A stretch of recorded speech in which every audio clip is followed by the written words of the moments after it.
Alhamdulillah selesai kita pergi COD basikal tadi. Agak anak-anak siang kot.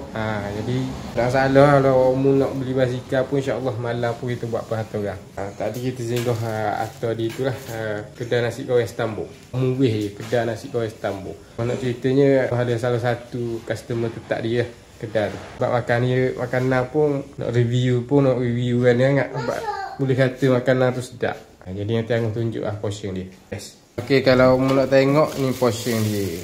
Nasi memang 3 orang makan rasa. Kakak apa? Bukan kakak pegang je, pegang. Tunjuk papa. Okey ni awak mu. Nasi dia ni, nasi goreng Istanbul. Tengoklah ngotok abinggang tengok banyak ni. Allah, 3 orang boleh makan bang. Dia banyak bukan sekian banyak dah abang kat. Pastinya sedap tu dah. Kena tekuk angah. Jadi kalau awak mu nak, awak mu boleh apa ni? Weh je lah kedai nasi goreng Istanbul.